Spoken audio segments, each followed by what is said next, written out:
All right, what's going on, my guy? Same, bro. Good to have you today, my boy. Let's have an interesting conversation. We're going to speak about everything, touch on your music career as well, because I've heard some new stuff coming. Kind of dope the sound, the sound that you're going, the direction you're going to still, you get me? So, but let's unpack it. I want your whole story from the beginning to the end. So let's first start. You're originally from East London, isn't it? Yeah. It's weird because like I'm originally from West. Yeah. I was born in St Mary's. Like if you're from West, you know where St Mary's is. Yeah. Isn't it? I lived on like Church Street in like it's like near Edgware Road. Okay. But that's when I was living with my mum. Mm-hmm. So I was living there till I was like 5, and then I moved with my dad to East. Why did you move with your dad out of curiosity? Cause like my mum was my mum had legal battles with like her kids in it. Okay. So it's like she was unstable at the time. Okay. So they were trying to take us off her. Okay. So I was in foster care for like a year, and then my dad stepped in and. I was in foster care in a bit as well. They were. Yeah. So my dad stepped in and took us. So and then I went to go live with my dad. At what age was you in foster care, out of curiosity? Maybe like 5. Do you remember it? No, I get like pictures. Yeah. Like, so I can remember like the woman. I was at like had some Jamaican woman, some white woman, but I don't. You had a white woman. Oh, so you had different foster parents. Yeah, I had like 3. Oh, 3 different ones. How was it with the white? Because I wasn't a white. I had white foster parents as well. I can't remember. Okay. All I know is I like the Jamaican woman. I remember the feeling, but I can't picture it or. Okay, so how did you get back? How did you? Because if you're in foster care for about a year, was it just you or was it with your siblings? My siblings, yeah, my two older brothers. So you was together with them in the foster care? Yeah. But that's because they were trying to split us up. That's when my dad stepped in. Oh, okay. And so take you back. That's how you came out with your dad. Yeah. And then was it? So you see, when you say that you was in the first 4 years of your life, you was just with your mother. Yeah. Did you have a relationship with your father then? The first 4 years? Nah, because it's like. I'm not sure, but all I know is their relationship was fucked up. Okay. Yeah. So you wasn't around your father the first couple of years of your life? Yeah, not like that. Not that I remember, no. So when you go to him at the age of 5, he steps up and take you. How was it? Because was it okay? Was you attached? Did you get attached to the Jamaican woman, the foster mother? Nah. Actually, you had no attachment to her. Nah. It was calm. It was good, but nah, I didn't have no attachment to her. So when you go with your dad, was you settled straight away, or did it take time for you to? It's like I personally don't remember, but like my older brothers and people saying that it took time because like I was just numb. Like I didn't smile, didn't speak, nothing. So it took a couple of years for me to like. Okay. And he had his own family already, so I've got like stepbrothers, stepmoms. So. Oh, so you've gone into a blended household. Yeah, it was. How many of you in one household? Did your brothers that came with you as well? Yeah. So I had 5 brothers, 1 sister. All in one household? Yeah, but my sister was older, so she was already kind of out the house. She had kids younger than that, so she was out the house already. So it was literally like a youth club, like just like you get like jail, like. Was it jail? Yeah, there's fighting, there's bare niggas. It was fun though, it was fun. Yeah. But yeah. Growing up, because I grew up in a big house, and when you grow up with a lot of siblings, there's a lot of, like, especially like holidays and that, innit? Yeah. Holidays, you've got your own gang really, innit? Basically, yeah, literally. So it was fun, but yeah, it was just, yeah. At that time, when you went with your dad, was you still seeing your mum or not? Nah. As soon as I left my mum, nah, I didn't see her again. Like, it got, like, when I got a bit older, I couldn't tell you what she looked like, couldn't tell you her name. That's kind of like my story as well, I can't even lie to you, Like, if I saw my mum, I wouldn't even, but go on. Yeah, I couldn't tell you nothing. They just used to, they didn't even tell me nothing. No one really brought her name up, nothing. Did you know, so you see when you was with your dad, did you knew the woman that he was with, you knew that wasn't your biological mum, right? Yeah, 100%. So how did it make you sorry, I'm asking. If I'm asking anything too personal, just say as well if you don't want to talk about it as well, innit? How, that's a mad story, by the way. How many years did you go without seeing your mum? So cool. Let's say I left her like 5. I met her maybe when I was like year 9. Ooh, that's a long time. Yeah. And how did it make you feel like all those years, like not knowing your biological mother? At first, like I was numb, you get? So it's like and looking back at it, and I was fucked up. But at the time, I'm just thinking it's normal. Do you get? Brother, do you know what's mad? Your story's like mine. Same thing. So like when I was younger, I used to think It's normal. Do you get? So when I used to watch things on TV, like talk shows and stuff like that, people upset, oh, I don't know my parents. I think to myself, what's the big deal? I swear that's how I used to think, honestly, when I was younger. But then it was only when I got older I realised how it actually messed me up internally. Do you get? But you don't know it when you because it's your norm, innit? Yeah, I'm just thinking, fuck that. It's affecting me now. It's not hurting me. But yeah, but looking back, I was not. I was numb. I was like hurt. Like that's why. Like the way I am now is completely different to the way I was as a kid. Like I was bad. Like not as in bad. Like I'm trying to. But I didn't have no care for another person. Yeah. Like I'll just say anything I wanted to say, do anything I wanted. Was you naughty in school? No, like I wouldn't say no. Yeah, I could say no. Like I didn't want to do like bad things, but I just did what I want. All I wanted to do is bang balls, so it's just like. Oh yeah, you used to play. So when you moved to East London, where did you move to? So you moved to with your dad. Where did you move in East London? I moved to Hackney at first. Where about Hackney's a borough? Yeah, Hackney, like Balance Road side. Okay, yeah. Yeah, like Mother's Square side. Yeah, Okay. and then I lived there for a bit. My brothers went to school there, and then I moved. Then that's when I went to Ilford sides. Okay. Ilford, and then Barking and Dagenham. Then I did my. When you was moving with your dad? Yeah. Like I've lived in like from maybe like 5 to let's say 18. I lived in probably like 15, 20 houses. Why was you moving? I don't know. You got to ask him. Like I don't know. Like I don't know. They would. I don't know. Like we'll go to area and because it's probably bare boys. Like I know when I moved from Hackney, it's like my older brothers is gonna. They were pushing to be doing on the streets, innit? Yeah, So and obviously as my dad is a man, he can really like the only thing he can do is alright, cool. Let me just try and move somewhere, which is less. So when you're dealing with like 6 boys. It's just moving, and then different things. Like when I moved to Brighton, it was my sister. She just like wanted to live a different life, so she went there, and then she was struggling there. So my dad went over there. So it's just different situations. So is your brothers moving when you're moving everywhere? What's the age difference of your brothers? Yeah, I got a brother my age, exactly my age, my year. Then there's 2 above me. That's their year apart, and then sorry, the one your age is stepbrother. Yeah. Yeah, and then the other 2 above you. And then one's my actual brother, and then another stepbrother. They're like 1 year apart. And then I got another one that's full brother, and then a stepbrother. They're the same age. All of you in the same house? Yeah. Bare beef going on, isn't it? Bare squabbles. And I'm the youngest. Yeah, bare squabbles. I'm the youngest, and I'm the most fucked up. Like I'm the one that's starting the fights. I'm the one that's getting beat up all the time. I'm the most fucked up in the head. You get it? Yeah. So when your brothers are moving, so you're moving to like Barking and Dagenham and stuff like that. Your brothers, obviously, you're saying that they were heading down the bad path in Hackney. Yeah. Obviously, probably product of the environment. So when you're moving to Barking and Dagenham, because those kind of areas are still quite bad as well. Yeah. They're still kind of the same stuff as well, isn't it? Yeah, 100%. Are they finding themselves involved in the same stuff, your brothers? Nah, they cool. I lived in Portsmouth for like a year. Okay. Because I think they tried to test it out. They tested it out, but it was racist. It was like skinhead racist. It was like, I remember one time like a situation happened. My brother's friend must have got into like a verbal argument with a girl, like a white girl over there. Then all I know is like, it was like 30 to like 40 of them like just trying to get this one black guy, do you get? Yeah. So he's running to my house. So my dad had to go out there like in front of all of them and just be like, no, you're not gonna touch him. He's a little kid. Like it's just like, so it's just mad old school race, not like new school race, like old school racism. So I think we were there for like a year.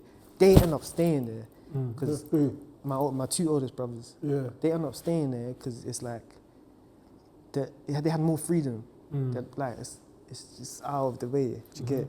But they had more freedom, but I feel like it's too much freedom. Do you get? So they end up they're staying up there and doing their thing up there, getting into whatever they was gonna get into in the end. Yeah, but losing Brighton. there. Probably they could see more bread. Not giving it too much. Yeah, They're looking at it as a gold mine. Yeah, 100%. Even when I was older, like I used to go there and they used to be doing their thing, innit? And like not how like I see like they used to live where they worked. Do you get it? So like it's like when I'm going there for a week, I'm in seeing everything. Yeah, as a kid, do you get it? Okay, yeah. So what age did you move to Brighton? After year 9. Oh, so you're still in secondary school. So you moved to Brighton quite young. Yeah, quite young. Yeah. After year 9, yeah.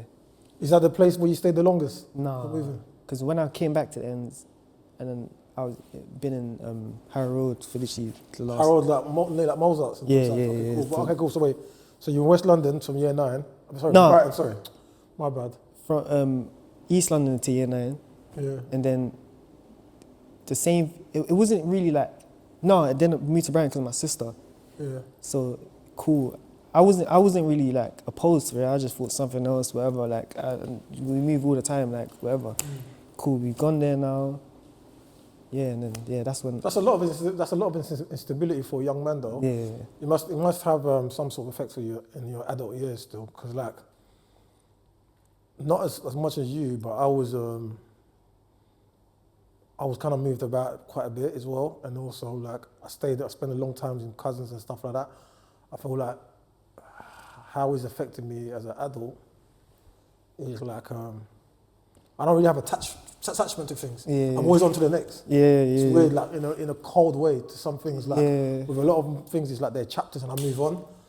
So because I have some friends sometimes, and they always like talk about back in the day stuff, and I'm just like sometimes I just feel myself like, why do people talk so much about back in the day? Like, I'm always moving on, moving. But it's because I feel like when you was younger, so I'm sure it must have affected you some way as well as an adult.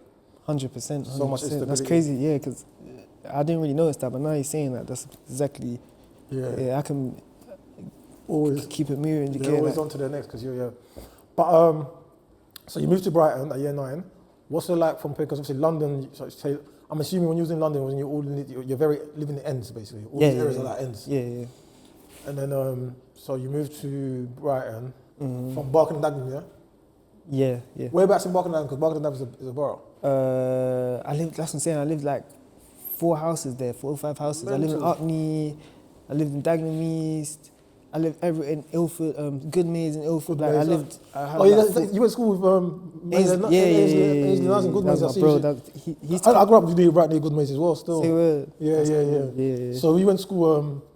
I went primary school in Seven Kings. You know Seven Kings? Oh yeah. That's cool. I went primary school called Downsville School. It's like Meads Lane. I don't know if you know that road of Meads Lane. So you went to school with Ainsley, innit? Yeah, Maitland Niles. Yeah, he used to come to my house like every day before school, just chill, and then go to school together. And then sometimes he'll come back to my house after, and then his mum will pick him up from my house. Okay, so you was locked in with him like that? Yeah, that was my best friend basically at the time. Oh, was your best friend in school? Yeah. And then how many years was you in that school for? 2 years. Were you year 5 and year 6. Was you in the same year? Yeah. Did you play ball with him? No, he couldn't play for the school team because he played for Arsenal. Oh, is that okay? So we used to try and beg the teachers, like, let him play, we're going to win every game, like, let him play. But they never could let him play. So but in the playground, you'd play with him though? Yeah. Come with that, yeah. Was he on a mad one? Was he mad? Nah, he was mad, but I was good as well. I thought, he used to say I was good. Obviously, he's good. When you was playing against him, what was it like? No, I was. Do you get it? I'm not one to boast, but like I could hang. Do you get it? That's what I'm saying. He took me to Arsenal. He's the one that took me. Yeah, him and his mum, they took me there. What do you mean they took you to Arsenal? So like, just say come with them. Like, how does it work? Like he said, he got me. Like I don't know how it works, but he took me there. I did 2 training sessions. I did. Well, you actually trained with Arsenal? Yeah, at Haylen, up my age group, innit? Yeah. I had to train with the year below because I'm smaller, innit? So they were just trying to see physically, like, all right, cool. Train with the year below and see. At the time I was a striker, so I was just banging in goals. Mm-hmm. Then they put me up to my age group. Yeah. I did well. Then I had the meeting with them. Derby was there as well. Derby wanted to take me. With Derby County? Yeah. At that time, they was good. No, I don't know about them. No, they're still a professional club, bro. They're still pro. Oh, yeah. Academy, bro. We're going anyway, yeah? So they wanted to take me, But obviously I was set on Arsenal, innit? So they was like, all right, cool. Just because of your physicality, we don't know how you are in like match. So just, we're going to put you in this team. This team has like scouts there that they're going to track everything and they're going to give it. You do 1 season in this team and then you come with us. If you're good enough, you come. If you're not good enough, you don't come. Do you get? So I was like, yeah, pattern. Like, yeah, I just need to play good in this team. So cool. But the matches on like the training, the matches, my family at the time were like church goers. Like they went, like, we go to a Portuguese church called UCKG, innit? UCKG, okay. Yeah, like my aunties are like, they work in there, like, so it's like, it's either, it's either that or that, and it's your church, innit? So do you mean you got to say, so basically no one's taking you training? Nah. They were picking for you, they were making sure. So okay, so Arsenal's giving you a club to play for. Yeah. Whoever they've spoken to in your family, have spoken to anyone, obviously your My dad is there, yeah. My dad is there, they said to you, but your dad's saying, your dad chose not to take you training. Yeah, like church, like, but I don't look at it like as a dickhead thing. I look at it like, I wouldn't say he knows them. He clearly doesn't see the magnitude on it, because like he doesn't like football. He doesn't watch football. Okay. He's not good at football. He's more like dancing, partying. Yeah. Like he's more suave. Yeah. Do you get? Yeah. So he probably didn't even know what Arsenal was at the time. But it's so crazy. Like Gear's thing, I was watching football match with him, and then Ainsley came on as a sub for England, and he was like, "Oh shit! Like you could have." I think that's when he realized, oh, it was big. So yeah, I don't think he was clocking how. Was Ainsley the best? He was the best in your year. Yeah. By far. Was anyone close to him in the year? No, not in primary school. No. No. Okay. Cool. Yeah. So you've left the school. So who did you support? Arsenal. It's what Arsenal. Yeah. So do you get? Yeah, and it's like my older. It's like I was born into it. Not like I chose to support Arsenal. Yeah, your family, your brothers, and that's what Arsenal. Yeah, them ones. They're still. I hate Arsenal still. You're a Chelsea fan, isn't it? Yeah. I hate Arsenal still. Chelsea is it's dark. It's so dark. It's so dark. I've gone numb. Yeah, you had your time. It's so dark. It's actually so dark. But cool. So you moved to Brighton. When you're in Brighton, what's it like? Is it culture? Is it black? Is there the black people there in your school? No, hardly. And then the black people that are there, like they're not like London black people. They might be like from Africa, or they grew up there their whole life.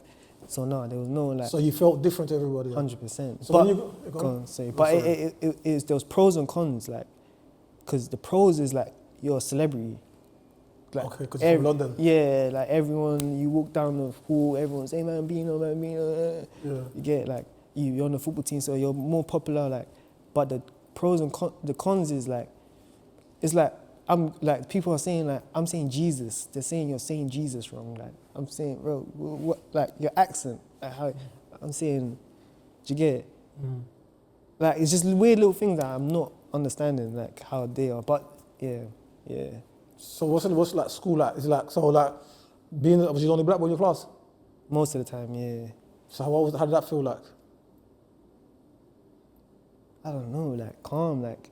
It's whatever, basically. Nah, looking back, like I was probably felt uncomfortable a lot of the times. Yeah. Yeah, like. Did you miss London? Nah, because I don't have that attachment. Yeah. I'm like. That's mad. I'm the similar. When you move on, you're on to the next thing. Yeah, like I'm dealing with what I'm dealing with now. Like. That's mad, and that's the byproduct of you always moving around. By the way. Do you get it? You just get numb to. You just move on to your surroundings. You know what I'm saying? You adapt to your surroundings. So I was just dealing with it like, I was just taking the pros out of it. All right, cool, I can play football here. I know I'm going to be faster than you guys. I know I'm going to be this. I know if certain things, I just use it to my advantage, you get it? Yeah. So, how long do you stay Brighton? For? I'll say 4 years, maybe 5, but I think I left on the 5th year. So you left as late teens? Yeah. Cool. So Brighton is, when did you get into music? Was it in Brighton? Yeah, because that's what I'm saying. I'm missing a lot because even the football, I was doing football like I was overdoing it. I was ODing on football. Like I would play like football 5, especially after the Arsenal shit. I was playing football like 5 times a week. I'll do like futsal, because my parents, when we moved to Brighton, they went to a Brazilian church. So I was like doing futsal like twice a week, and then What's futsal? What's that? Like indoor football, like Okay, it's big in Brazil. Like all the like Neymar, anyone, you have to do futsal. Okay. So that gets your like technical skills. People think it's like street football. Like in London, it would be the equivalent of cages. Cages, yeah. So yeah, I did the cages thing, but when I went to thing, I started chilling with like they would invite me to go play football, and so it's futsal. Futsal's just quick, whatever. And if you know football, like if like in Brazil they call people like crack, it means like you're like a prodigy. So they used to say like, yeah, he's a crack. And then so there's a guy that used to play for Brighton. So he was like, all right, cool, just give me tapes and I'm going to send it and I'm going to make sure they put you up. As I'm sending the tapes, obviously because my dad doesn't like football, he's not going to do it. So I'm just trying to pattern up. As I'm patterning up, he got bought by Columbus Crew in MLS. So he dubbed. So that just fell through. And then I got literally like maybe a couple months after that, I got trials for Crawley. And then financially they folded. Like not the actual main team, the whole academy folded. So there I was like, fuck football. I was honestly like, fuck football. How old was you then? Like late. I was maybe like, the Crawley trials, I think I was like 15. Okay. So and then the last straw is so weird because you got his thing, Pele thing, yeah. I got a... Oh, yes, you moved Pele, sorry, it's good, I like this story. Yeah, bro, it's weird because, cool, my parents went to a Brazilian church. There was a guy there that does like, you know the niggas that take the pictures at football, like the one that's on the sideline. He does that, but he's like a Brazilian super fan. So in his house, he'll have like all of these, sign everyone, cool. My parents go to the same church as him. They're really good friends with him. Like he's still alive to this day. Like every time I see him, he will tell me the story. The thing, his daughters were into acting, like proper acting, like whatever. So they've done a like a open thing for a Pele movie, innit? Yeah. So casting. Yeah. The Pele movie. I'm not thinking anything of it. I've gone now to my man's house to do the shots, like face shots, whatever. They sent all the shots. They basically said to me, out of everyone in the world or everyone that's reached out to them, I look like Pele the most. Like at the time, you get it? But yeah, they just said I look like him the most, whatever. I had to do my, but I'm not, at this point, I'm not realizing like how big it is. I'm just thinking, oh, okay, cool. Like, I'm thinking it's just like something meaty, whatever. But I just think, like, let me do it, innit? Because I'm not really focused on football at this point. So cool. I go do my, like, you have to do the first auditions where it's like, just you sitting there on the camera. So I'm doing my auditions. I think I did good because I went to the next thing. I had to speak in Portuguese a little bit because I'm from Angola, innit? Okay, so Angola, yeah. So it was kind of easy. So I just did the Portuguese scenes, whatever. So and then I had to do like some football thing to see if I could play football on camera or whatever, to pattern that. And then it got to the acting bit. And this when it got like. Just to make it some ritual, some ritual. Nah, and I understand. I don't think it was a ritual. I think I was just so fucked up. It sounds like it. Yeah, sounds like yeah. So, but I was so fucked up. So if you're saying that to a normal person, it would be calm. But you're like, cool. So I'm doing the acting. They're telling me like they're just trying to get me out of my comfort zone. So they're telling me to just run around in circles, jump. Da. Luckily, I had my brother that was doing it with me because he just was backing it. They asked me questions, and then they got to like the third session, and then they was like, oh, like, what's your deepest like shit, like your trauma? At this time, I've never been put on the spot, asked this question, never. So I'm thinking, what the fuck, like, they're basically saying cry on the spot, but you have to trigger an emotion so you can cry on the spot, like think of your worst thing. So I'm trying to go back, and it's just too fucked up. So I stopped going. Like I would miss like some acting lessons, but they were paying for these acting lessons. Okay. So it's like, let's say like 20K a session. Like this was the highest Hollywood level. Okay. I even FaceTime the producers, and the craziest thing is I watched one of their films, I think about Pablo Escobar, inviting the Colombian team to his house to his prison to play football and that. Yeah, They did the documentary. They did like Chris Hemsworth like an F1 film. Yeah. So I FaceTime them. They say I want you, but you gotta be serious. Yeah. So cool. I wasn't serious. Sure, bro. Okay.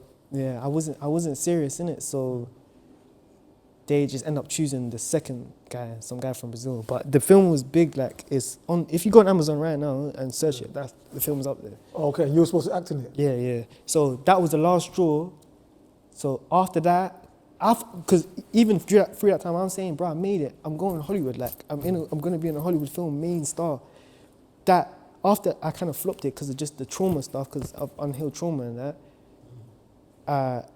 That's when the next thing because I always have to be doing something. I can't. There's no way I can be idle. So the next thing is just music, because music is the only thing in like other than football in my life that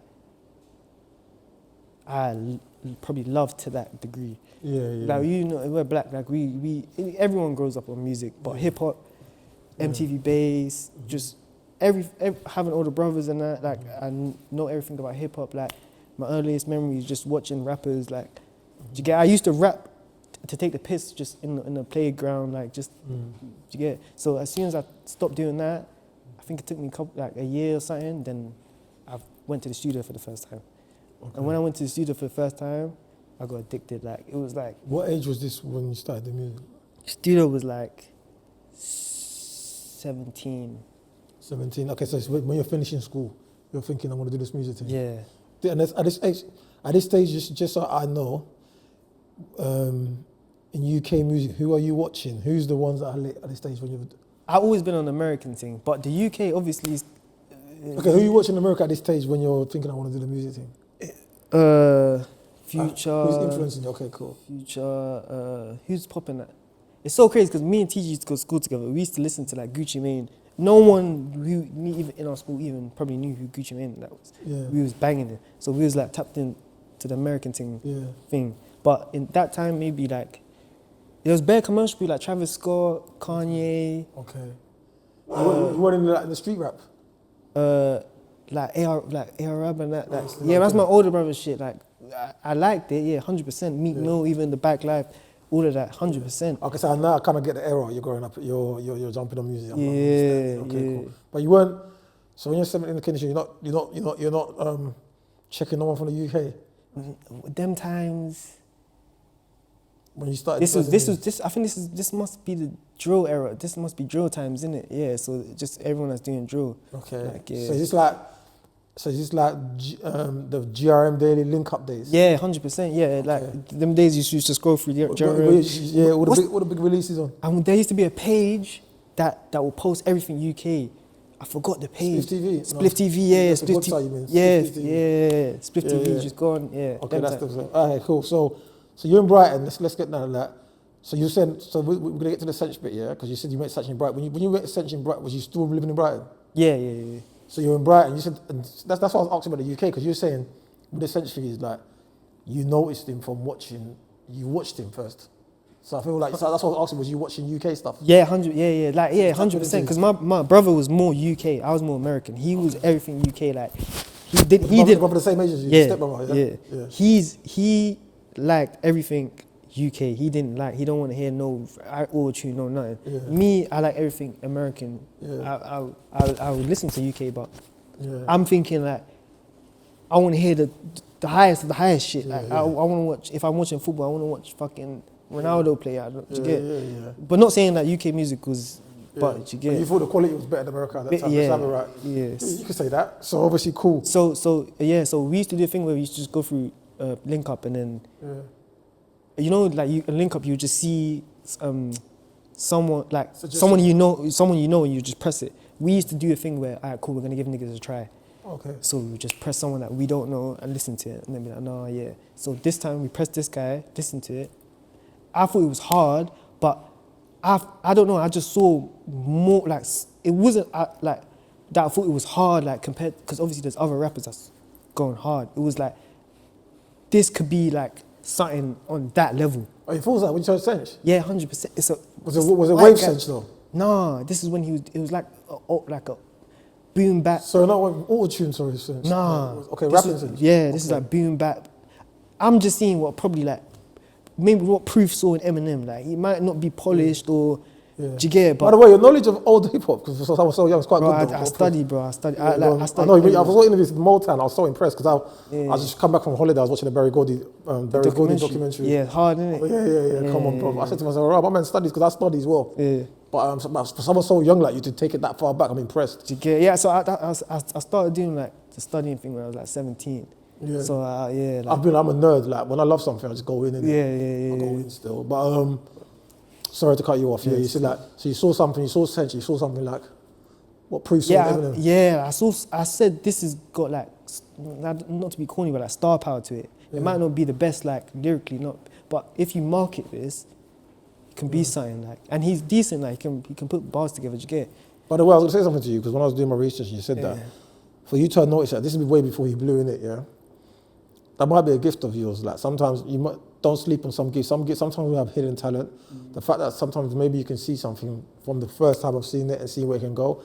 Your gift might also be want to become an executive or A&R or something like that. You know, So, don't sleep on when you have these natural ability to see things other people don't. Don't sleep on that. But anyway, so you saw him online. You thought, yeah. Yeah, so I'm thinking, yeah, I think, okay, cool. And it's like my age, so it's like, I know if he does the right things, he will connect to the youth, do you get it? Yeah. So it's like, all right, cool. And I just left it. Whatever. Then literally a couple days later, I'm on the bus and I just looked aside and the guy was just walking on In the Brighton, street. what are the odds of that? In Brighton as well? It's fucked. Because he's not even from Brighton. Nah, it's fucked. I'm saying, It's what are the literally odds of fucked. that? That's why I was like, fuck. And And you recognise him from the video, yeah? 100%, yeah, the hair, everything. So I just jumped off the bus, connected quickly, like, oh shit, what you doing here? Da-da-da. His people lived here, da-da-da-da. And it's What so was he doing weird. there? Was it obviously was he doing what I'm thinking he was doing? Nah, not at this Okay. time. His people, he had a cousin that lived there, and his cousin literally lived like one road away from me. Okay. So he was staying at his cousin's, I was staying at mine. So Okay. from the first time, obviously, yeah, he's asking me, all right, cool, like pattern, whatever, studio, whatever. Yeah. Then it used to be like routine, like wake up. So he was coming in for holidays? Nah, this guy, he's similar. He's got like similar story, like not similar story, but he's like a lost kid as well. Yeah. So he would be like living with his girl, then living here, then living that. Like, Because he said basically, with him, from what I'm going by his story, he said when he hit a certain age, his mum said either he's got to work or he's got to go. yeah, but this was. Yeah, and then he went to his girls, and then after like he came to. That's what I'm saying. So the mum said that the instability probably came from because his mum said you're not staying here unless you do something with yourself. Yeah. So that's why he's probably doing moving around. Yeah, 100%. Okay, so when you bumped into, you're kind of similar circumstances. You're both. Yeah. So that's what I was saying. That's why we got so tight. Do you get it? Because it's similar. We was both fucked up basically. Yeah. So cool. Yeah. So we just routine, link up every day, and then now we're just there together. So we're thinking, I know I need to make money for studio. He knows he needs to make money for studio. There's only. Do you get it? We just start running it up. We just part like all the stuff that he raps is like stuff that. So you see that obviously without getting it too much, was you getting whatever you're getting from London, was you getting from Brighton? Or was you doing it in Brighton? No, Brighton. Oh, so you had everything in Brighton? Yeah, whatever. everything in Brighton. It branched out after. Yeah. But at the beginning, it Were was the people Brighton. that in Brighton, were they from Brighton, the people that you, whatever, or were they from London? No, from Brighton. Or they were from Brighton, so Yeah. the people you met, everything was from Brighton? Yeah. Okay, cool. So Yeah, you yeah. That other shit happened after, yeah. Yeah. But Okay, we was so you- already setting, like, this was off the just dreamt of being there, like. So you lot are doing whatever you're doing in Brighton. Yeah. Oh, so it's a proper, how long are you running together in Brighton? Maybe like a year or two. Oh, okay, so it's a proper friendship then? Yeah. Oh, wow. But this time, yeah, that's what I'm saying. It's like routine.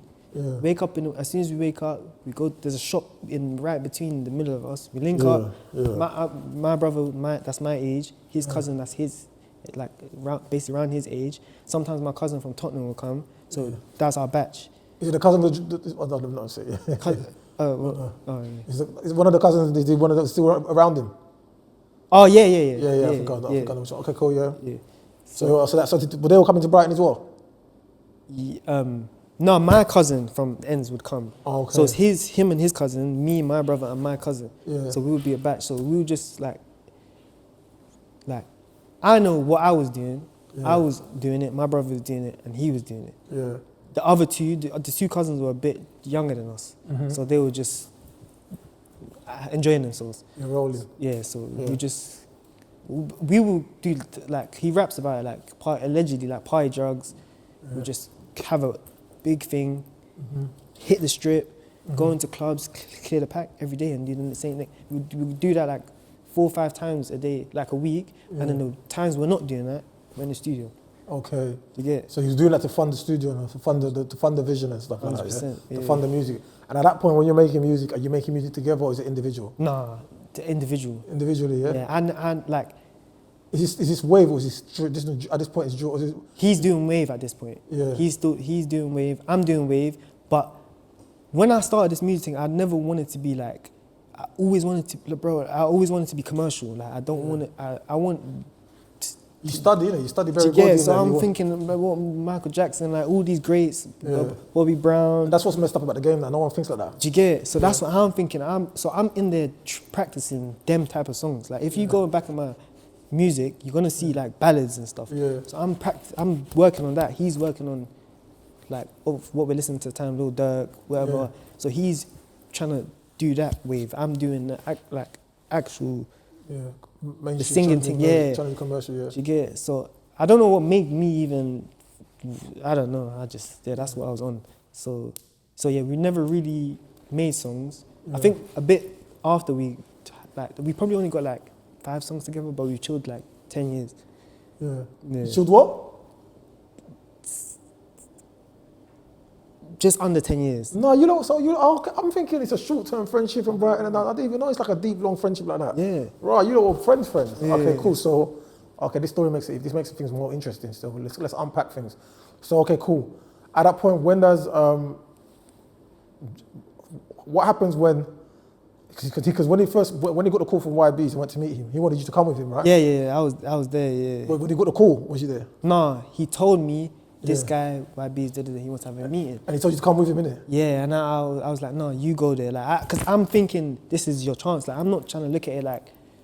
So when he's telling you, let's start again. Yeah. So when he's telling you about YBs, what exactly is he coming and tell you? Like, what's he telling you about YBs? Oh, he's panning up. Like, it's not mad serious, but mad serious because everything we're these times is cool. Brighton, we came back to ends, so now we're working. Like he's already got like a fan base, so he's doing shows. So we've done like Young Fume shows, Young Fume's headline. We've done DBE's first ever headline show. Okay. We've done. So he's getting a bit of motion. Yeah. So he's in the industry, but he's just outside. Like they don't want to let him in. Yeah. Do you get it? Is he doing drill yet? Nah. Okay, cool. Nah. He's still. I didn't catch on to him until he started doing the drill thing. Yeah. No, he's doing the wave thing. Yeah. So we were doing all of that. We were just running around in Ends studio, doing what we have to do. We'll go, out of town to find work. Yeah.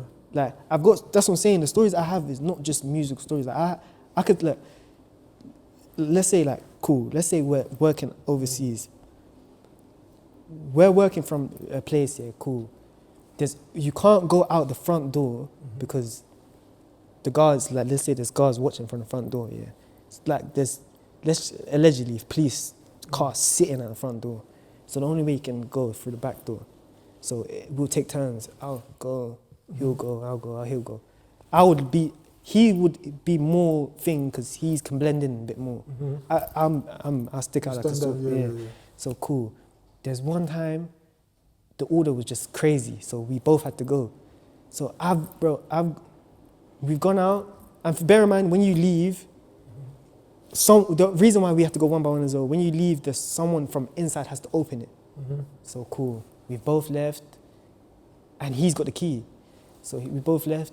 Boom. As soon as we bust the corner, police. Boom. I put all of the thing in my mouth, bro. I spat out like 2, but I've got like 6 in here. I'm talking to the police officer. He's saying, "What are you doing around here?" But I'm looking back at it. They know what we're doing. Do you get? But I'm saying, "Oh yeah, we're here for a show. We came to see girls. Like, where's the train station?" Do you get? Bear in mind, it's past train station time. Do you get? But as I'm talking to the thing, he's cut. He's gone. Like gone. But there's woods in it, so he's gone into the woods. I'm talking to the police officer. I bust it. I'm thinking, raw. Yeah, I've koalas down. I bust it, but they're just. That's what they do. They just keep surveillance on what's going on. So do you get? So cool. He's gone now. He's gone into the thing. So the police go. Now we're outside just looking for each other, like in the forest. Do you get? So I'm there for an hour. I'm thinking fuck, and I'm thinking, alright, cool. The only thing I can do right now is go back. So I've gone back. As soon as I've gone back, I'm just hearing the door open from inside. And it's just him from inside, because he had the keys in it. So he was literally waiting for me at the door until like, he heard me, so he can come in, boom. So it's like, I've got a million of them. So you're locked in like that, so he's making sure he's staying to wait until you get back home, like safe, innit? Like he's not chilling until you're back up there safe. Basically, Obviously, you could say that, when he walked off, but I understand, like, obviously it's feds, isn't it? Yes, trying to get away, bro. Did you get, 100%. That's normal, fam. Like, this is not like, you know what I'm saying? Did you get, 100%. I would like that. You don't have to go, you know what I'm saying? So that's just normal. Okay, cool. So then, all right, when YBs now has called him, what has he said to you about YBs? What's exactly he said to you about YBs? He's got the call from YBs. What's he come back and told you? It wasn't too much, like, it was just brief. It was like, yep, this guy is on, Well, why do you think he's on? What did YB show him that say he's on? To make him feel like I think they had conversations. So they've had conversations like, all right, cool. And obviously, if you, like, at the time, YB was doing his thing. Everyone already, he had credentials and that. So he was saying, boom. They used their links, joined together. So he's told you, like, he's got the investor now. Basically, he's come to you and told you he's got the investor. But I'm thinking it's Lige. Like, I'm thinking it's like, this is your time. I'm saying, don't go in there with me on a, like, I'm gonna be going. It's gonna go in there professionally, innit? And you always had a mainstream vision for people. So you're just thinking, let's do this clean. Yes, go in there mainstream, sign his paper, and then bring the niggas. You get, and then you get. But just go and show. You're not trying to mess up his pattern. No. You're just trying to just keep it, be as sweet as possible. You got the plug now. This might be your These goal. times I already had face tats already. You get. So I'm saying, pattern it, and then bring me in. So he's gonna have a meeting with Bello. What's he come back and said to you now? I think, nothing was. It wasn't like a mad thing. It wasn't. It was just saying. Carry on working. Remember, working. Now he's already blowing anyway. He's already getting motion in it. Yeah. So now this is like, we're shooting. He switched to drill. We're shooting Day in a Life. Okay. See, when he switched to drill, because this is when I caught onto him, innit? See, when the buzz is started to going crazy, obviously round about Days in a Lifetime, what are you thinking? Like, you thinking, right, my guy's it's about to happen. Are you believing in it? 100%. Because I've seen this already. Like, I've had these conversations. We used to drive around saying this. To say what I would say to him, he would say to me. What would you drive around and say? Like, what do you mean? Like, I would be like, all right, cool. You could, like, I'm looking at it realistically. I'm saying, all right, cool. You could be like H, but bigger and more international because of the blackness. Oh, you knew you could be like H, white rapper. So you knew bigger. So you knew you could be. You saw the international. Yeah. Okay. Because at that time, not many UK rappers going international though. No. So what made you believe he can go international? Because it's like, because I study it, it's like how they push certain people. And then, but if you have a source like someone that's black, you're gone. Like you be like. Do you get it? You're gone. Because they're going to push you. They're going to do everything they can to. They're going to gas you up. They're going to. You're up there. And then you actually have the source as like the source. So it's. Of course you can. And you're racially and big. Did you get it? So I'm saying 100%. And that was like. That's not. I think. I was even thinking higher. But that's. Like, H and bigger. That's like me being humble. Like, I'm just trying to just. I'm saying you can, everyone I'm around, I'm telling them, what difference, if you want to play football, what's the difference between you and Cristiano Ronaldo?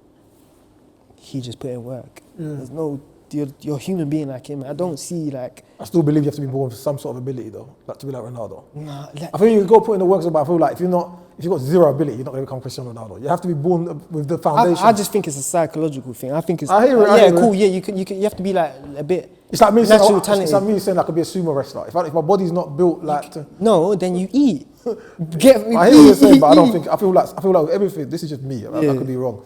I feel like you have to have the fundamentals, the foundations for whatever it is that you're meant to be doing, and then we'll put the work together. But who says when the fundamentals start? Yeah, that's a good point.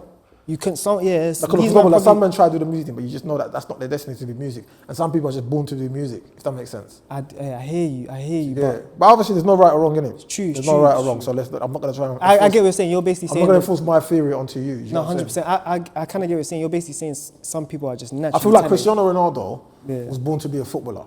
But I think what's made him get to Cristiano Ronaldo's level is the work. I feel like he had the foundation to become a footballer. He had the ability, so he's athletic, he's whatever the technical abilities. I think he's got the hand, whatever thing, a coordination to be an athlete. Do you know what I'm saying? I think he's born with those things naturally. But I feel like he doesn't become Cristiano Ronaldo without the work. I still feel like he's had to put... So do you think every footballer is like that? No, not everyone. No, not everyone. I feel like, because you mentioned... Oh, but you're saying to be a great... Cristiano Ronaldo, cool. I feel like you have to be... I'm not thinking about every footballer. Some people, it is just sheer tight, hard. Because, for example, like Frank Lampard, I heard he was a chubby kid. He wasn't that good. He was getting through the youth academy because his dad was at West Ham. Okay. But then he put in the work. So someone like Frank Lampard, for example, if he didn't put in the work, he might not become a footballer, maybe. Do you get it? So I feel like... Yeah, my point was only because you made Cristiano Ronaldo, so I was talking solely because like people like Cristiano Ronaldo and Messi, I do believe, and I could be wrong. This is just my theory. I'm not imposing on you. I just think they're born with I think that's a God-given talent, but I think the work that they put in does take them there. Yeah, what I'm saying? But not everyone though. But I get your point you was trying to make though. Okay, yeah. All right, cool. You can still make it to the league. Yeah. Okay, cool. You might not be the great, but you still. Yeah. Cool. That's what I'm saying. If you want to be director, you can. Why can't you be the next? So you essentially have the work ethic musically. Yeah, 100%. Yeah, it's just, we was addict everyone else was buying clothes. In the studio. So you're essentially just addicted to the studio, and that was just your dream. This has got to happen. Yeah. So was you pouring into each other like this is like got to happen? Yeah, 100%. Yeah, and it's just more like knowing someone has your back. That's good enough. So then Day in the Life happens. So Day in the Life, I think you shoot in West London, innit? Yeah.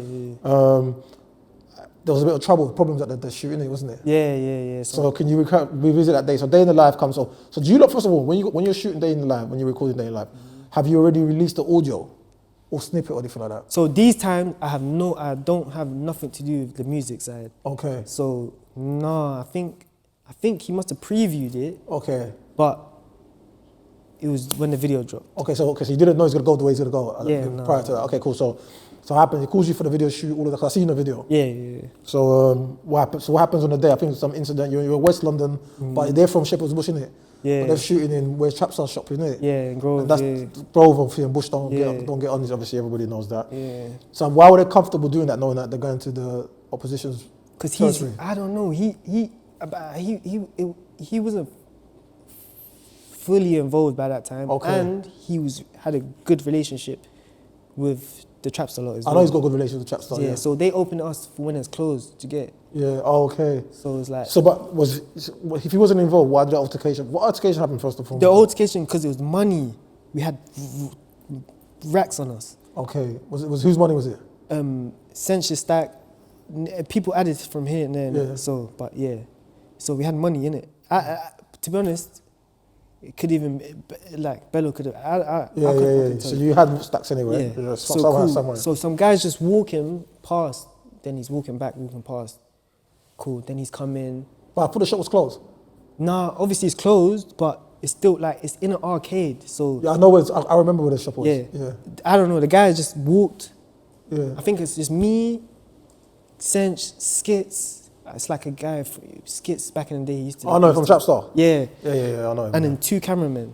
Okay. The guys like walked and then walked back. I think I don't know how, but that's just happened. Boom. He's obviously seen money. He's trying to come in, tried to do the bad boy thing, tried to tried whatever he tried. Yeah. He tried to G-check the cameraman. Now he's trying to take the money. But I'm saying, no way, no way. So we end up basically having an altercation with the guy. But yeah.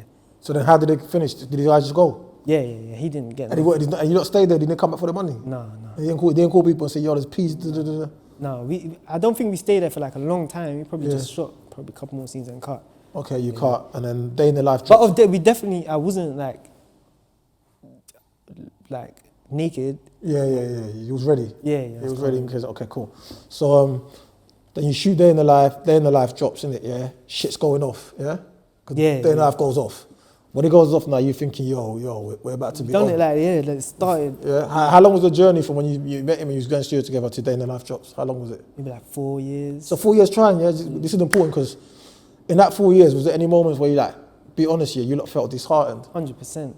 Yeah. Definitely him, because he had more of a following. So now that I have kind of a following, I can understand like what he was going through a bit more. So it's like you're more in the public eye and you're going through it. Me, I'm going through it, but I'm not really in the public eye. Yeah. So yeah, and so if I was thinking of days like, oh fuck, bro, like we just need to run it up.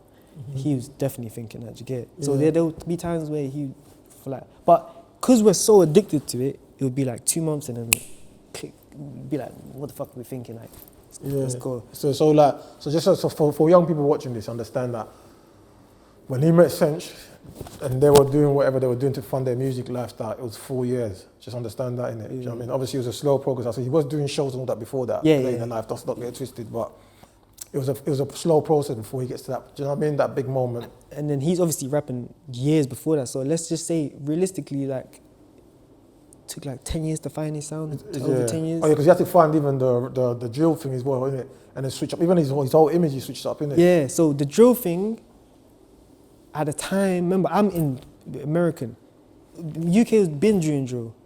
It's when Pop Smoke and I started doing drill. I even started doing songs like Pop Smoke and like more wave drill.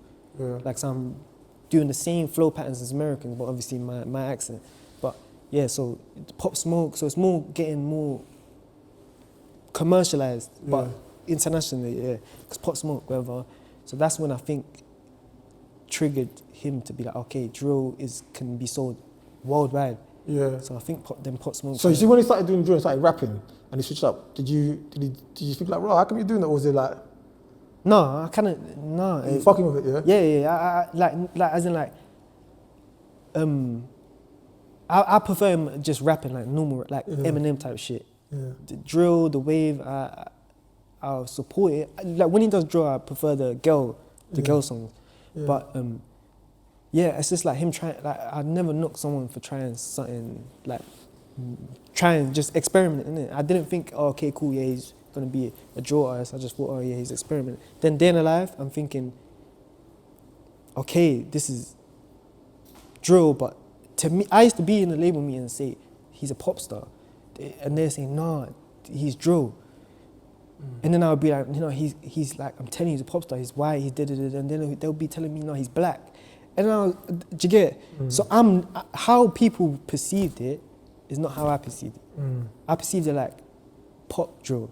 Do you get it? Yeah. Commercial, mainstream drill, commercial drill. It's more palatable to. Yeah. So when he's doing the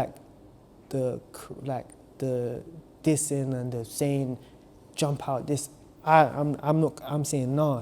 Do the girl, do the hits, do the obsessed with me, them type songs.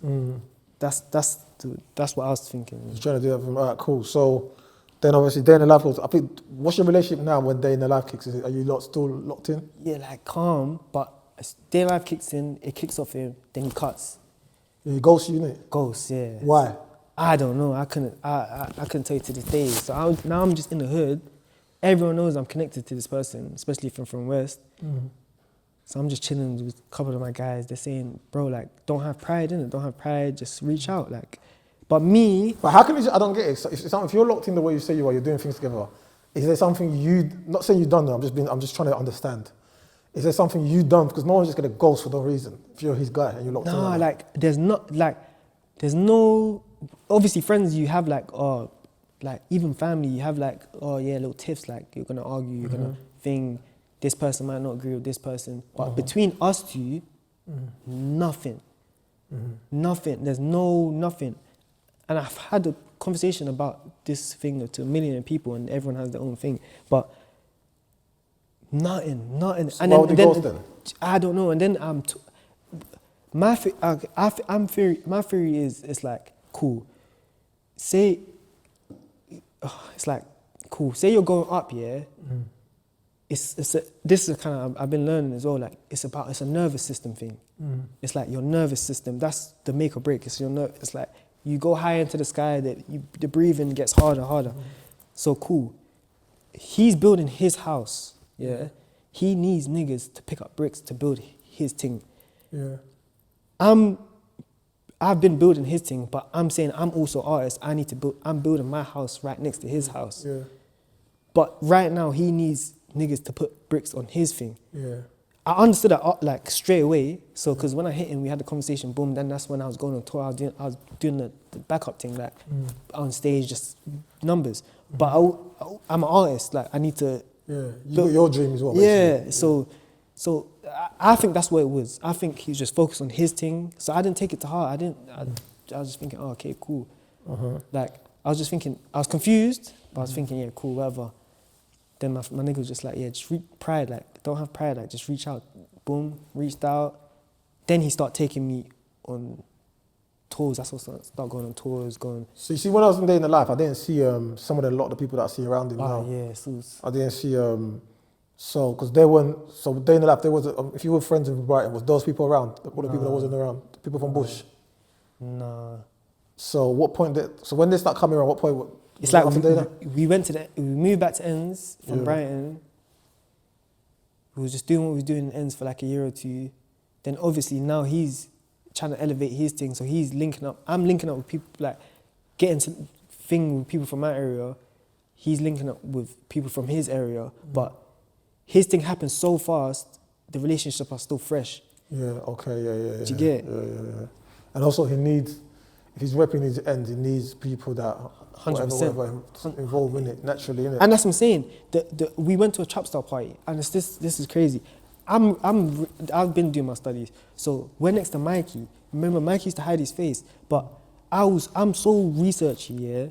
I already know who Mikey is. So I think it's the show, one of the shows, the show when Section Boys, Drake came out or something. Okay, you were there as well? Yeah. Okay. Or like around that time. We was definitely there, but it was around these times, yeah. It was a party. I'm saying, that's Mikey Trapstar. Like, I'm thinking he should know because it's from his hood, but he didn't know. I'm saying, that's Mikey Trapstar. Then Mikey started talking to us, and then one thing Mikey said to him, you need a group around you to make it look a certain type of way. You need like a batch. Do you get it? Yeah. So, and then that's when... You went to Bush and started rolling with all the band, a couple of men, all right, cool. And then, so when they come around, was you still around, all the other Bush lot? Yeah. But I didn't integrate. I only started so they just come around after Day in the Life, there was thing, and then he cut, so he must have been wherever. And then when I've come back, now I'm just seeing new faces, innit? But I'm the same like these guys, so I know how they think. I know this is a dream. This is way out. This is like, oh yeah, we're going here. They're grateful. Like I'm grateful as well, but I'm saying they're like, they don't. It's like you don't imagine a guy you don't know from nowhere just doing all of this for you. You'd be like, did you get it? Yeah. But me, I'm looking at it as like, I've already put in pain. Did you get it? Yeah. So it's like, yeah, 100%. This is, I'm happy to be here. I'm happy to feel. But you feel like you was part of building this. Yeah. Yeah. Do you get it? So now, like you're not trying to be entitled. No. Like you're part of the journey. Yeah. So you come a lot. You went to studio time together. You done a lot. Yeah. Like 100%. Like all the ideas, like just bouncing off each other. Like it's being used right now. Yeah. So it's like, all right, cool. So yeah. So it was. I was going on this thing, but at this time that where I feel like violated is they were telling me like it was so easy to be like, all right, cool, bam, we don't really see anything, like I would have been, oh, okay, cool, like I'll just do, like I'm your friend anyway, it's a win-win. Yeah. But they were just like saying to me like, oh yeah, no, you're gonna sign, like we say we go France, someone like a black guy like knows music, he'll be like, you're amazing, like let me manage you. They would be like, nah, well, he's under us. We got plans for him. Okay, yeah. Do you get it? Yeah. But yeah, but at the same time, the actions was. It's not matching what they're telling you. So just it's fine. We can be. You don't need to be thing. Just I can merge with. You're these. saying you would have been happy just being his friend. Yeah. If they told that's you. even better. Yeah. That's even better. Were you upset? I was just doing a loyalty thing to sign under you. Yeah. Out of just like loyalty that you made it, I'm gonna sign under you. So why do you think? Sometimes again, I'm just trying to be because you think it was me. Yeah. When I listen to your story. With anybody's story, not just you, I try to be fair on everybody, on all parties in the sense where like, until I hear my man's side, I can't come with assumptions, you get what I'm saying? Obviously I'm here, I'm trying to be understanding. Why do you think they're telling you that? I think it's how I look at it is the house thing. Because you know him as well. Remember, you had a personal relationship, you know each other. Yeah, I think it's back at it, I was confused. But look, you think he wanted everyone to just focus and build his thing? Yeah. And then once his thing's built, you think he could have come double back? Yeah, but your thing doesn't get stopped. Do you think don't stop building it? Do you think, at first, I'm not gonna lie to you, at first I thought, oh, maybe he was impatient, yeah. No, like, this was when I started, it was already 3 years. No, I told you when I thought, ooh. Because at first, yeah, my initial reaction, I'm not gonna lie to you, I was like, maybe you've been impatient, you're not seeing the bigger plan, and maybe you should have stuck out for you, I can't lie. But then when I was listening, obviously when I was doing the research, the only time, again, because I try to be fair on all parties, I'm not just because someone's way bigger than you. Then don't get me wrong as well. With me, I'm grateful because when one time I hit them up in the DM, I said this already before, I wanted to buy a tracksuit, innit? Man replied back to me straight away and then sent man bears for free. So I'm a very grateful person. I'm not going to go and diss my man or say nothing bad about man, do you get what I'm saying? I'm very, very grateful he didn't. This is when he's on top. Yeah. But at the same time, just because he's someone's way bigger than you and whatever, I still have to be fair. Do you know what I mean? We have to be honest. Initially, I was like, maybe you was being a bit impatient, you should have waited up. But then when I thought about it, he said, you're a music artist, you're waiting there for 2 years. 2 years is a long time to tell someone just wait, but you're not giving them a definite, from your side of the story, you're not getting a definite, like, this is what we're going to do, this is what the plan. So it is hard to keep someone and I still didn't, that's not when even I was like, fuck these niggas. I was like, all right, cool. Yeah. All I want is just conversation and clarity. Yeah. I hate being confused. Like, I just need clarity. This is what you're doing. Okay, cool. They were saying, you, A2, come out together. And then it switched to, we're going to work on A2 and then you're going to come out. I already know to break artists, it takes like 5, do you get it? Yeah. So it's like, I'm looking at it like, okay, just be clear with me. I can literally go around here and pattern myself here and I'll still be connected. So that's why I was thinking, the action's just showing me this, let me just do this. I went out and got my own... Well, we'll get to that in a second, but okay. So you have to look at also things from a business standpoint. Again, like, just from the outside looking, I'm thinking, with what he's pushing and what he's saying, do you think A2 made more sense with his brand 100%, because he's trying to do the... Sometimes it has to make sense. I think maybe, okay, he's a young man, maybe they didn't explain that to you. Yeah. From the outside, when you just said it, what if they put A2 the next in line? I'm just looking at it as, because the thing with Sense, you can see he's very strategic. Yeah, 100%. And everything is, it's not like I'll give an example, like someone like Digga D, you can see he's more on impulse, he does whatever he wants, and that works for him. But then you have artists like Sense, you have artists like Dave, where everything you can see is very much calculated and structured, do you know what I'm saying? But that's what I'm saying, I knew that was going to backfire. Okay. Because you're building something strategically, not real. So you're building strategically based off something that's real. Yeah, what do you mean, in what sense? Like, say if I'm doing a relationship thing, if I'm marketing my relationship, but it's a real relationship, it will never backfire. Yeah. If I'm marketing a relationship that's a fake relationship, it will backfire. So what do you a couple think, years down the line, people are say, real that will backfire? What do you mean? What they're... You're trying to build an image that is a certain image, but that is not. But you said he was outside doing this, he was going around. Yeah, that's not, but that's two different images. That's okay. There's trap niggas and there's gangbangers. Yeah. It's two different. So you think he really pushes the gangbanging thing? I just feel like he says like he's got people around him, he's got money to put on, which he has.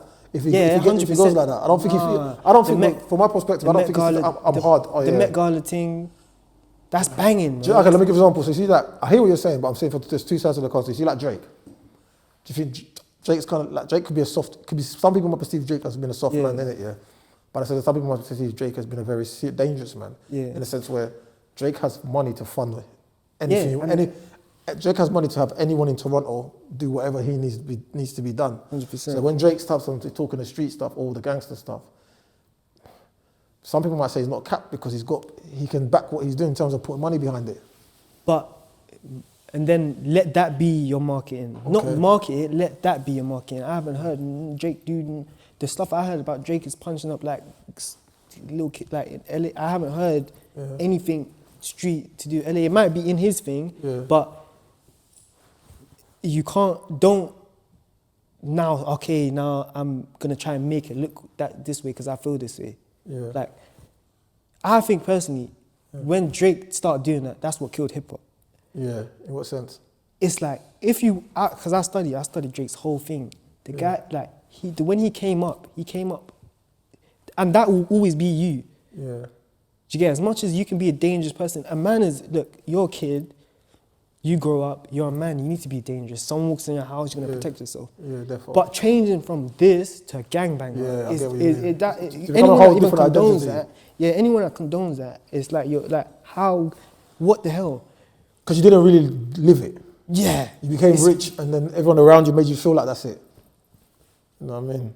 And then when Drake did what he did, that's when I clocked, then you're going to have like, anyone can just change. You just get to a certain level of clout and then you're King Von.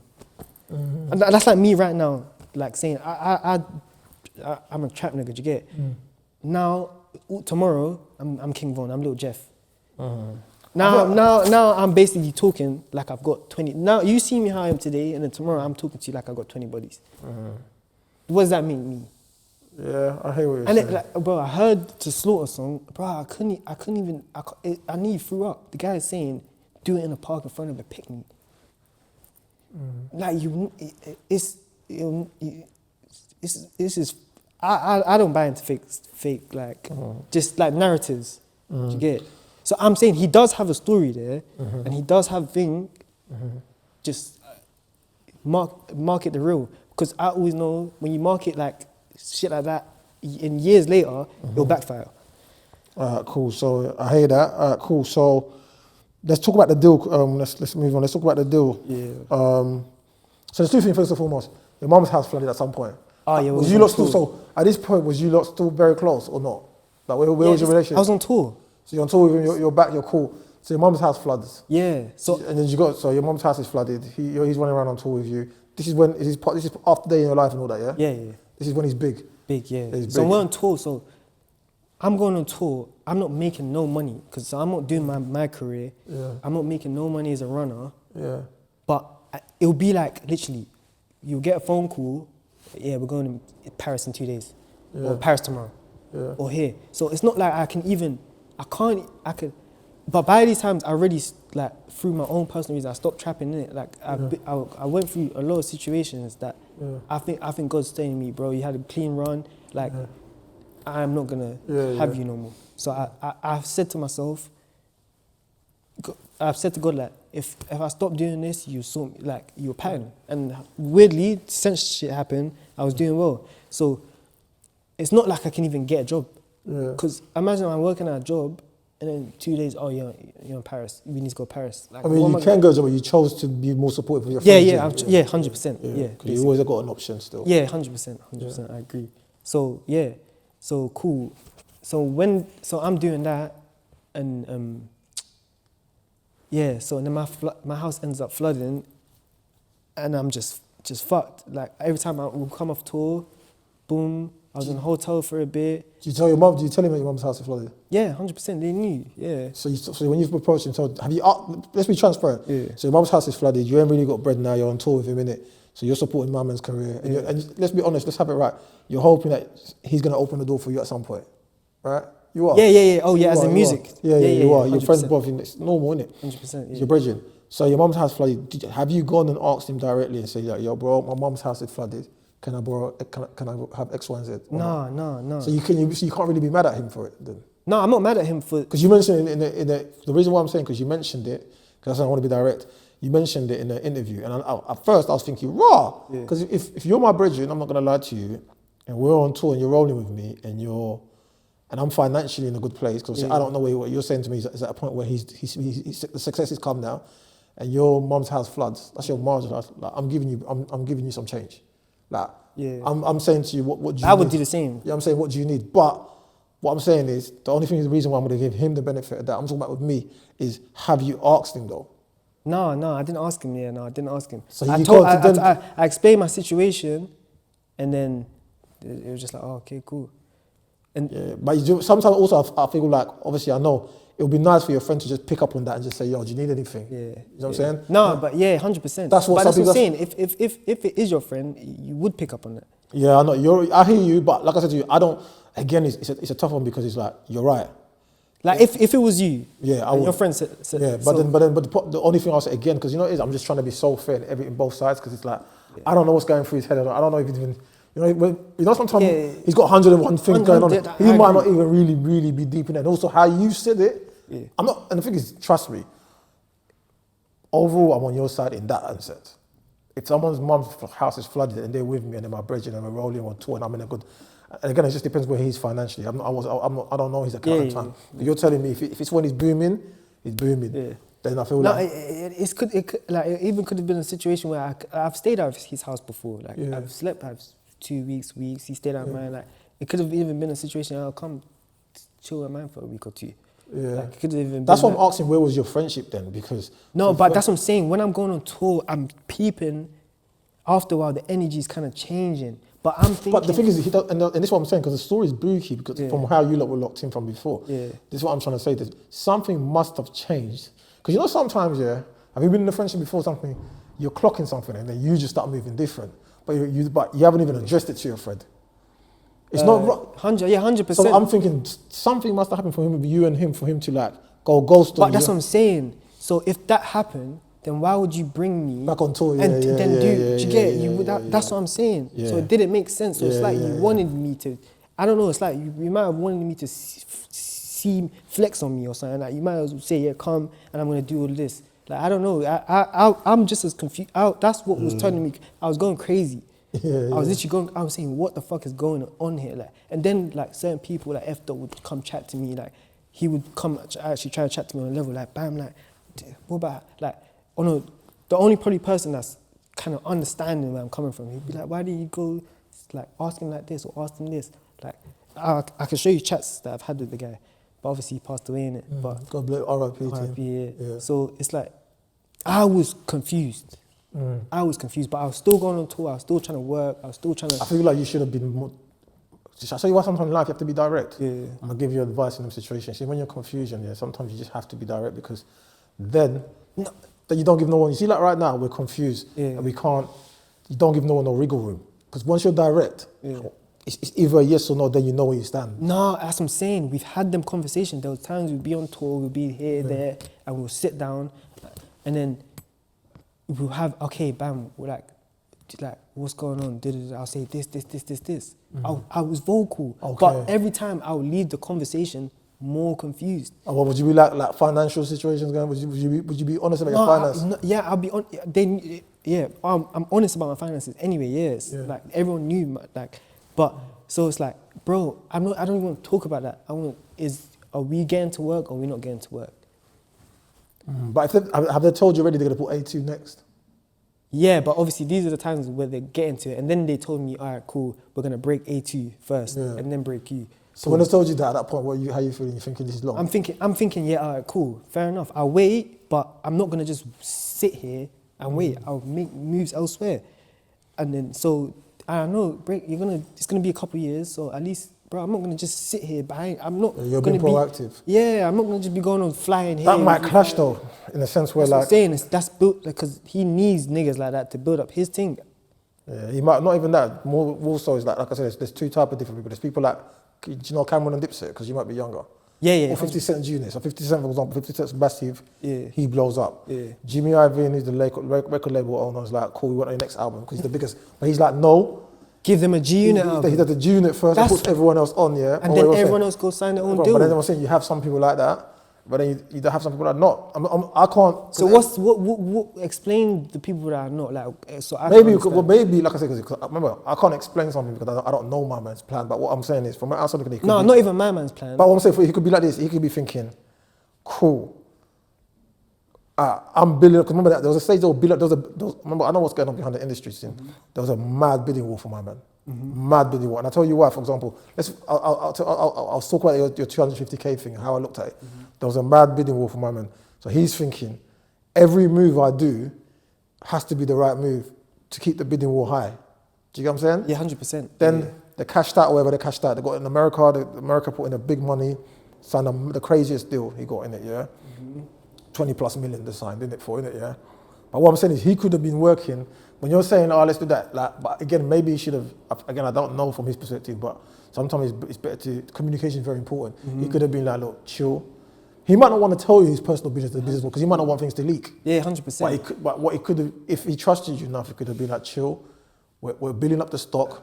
Once the big bag comes, and I deal with the contract obligation, then I got you on. Because at the same time with 50 Cent, remember? So this big contract thing, do you, just to ask a question, do you think A2 was like, do you think he's even under, where? I think he's putting him on his new project now. Yeah, so you think he's... No, but what I'm saying, he's put A2 on his new project. He put A2 on, because when you go even on A2 stream, there's some songs that's streams. But I'm like, business-wise, it's like, so you're saying like, they get the 30 million, let's just say Live Yours Records, yeah? So the 20 million was for him, it wasn't for his record label, it was for him. For him, yeah. But what I'm saying is, with that so I'm saying, million, how would that have benefited me? Okay, wait. I don't, again, music, because you wanted to benefit you musically, innit? Yeah, no. He might, what I'm saying is, again, I don't know. I'm just playing devil's advocate. He might cut everyone off something. A big bag on the sides. And it might be, for example, their life now is they're patterning their life off the back of whatever he's given them quietly. Do you get what I'm saying? Oh, okay, yeah. Financially, but okay, cool. Let's talk about quickly, because obviously I don't want to drag on this interview.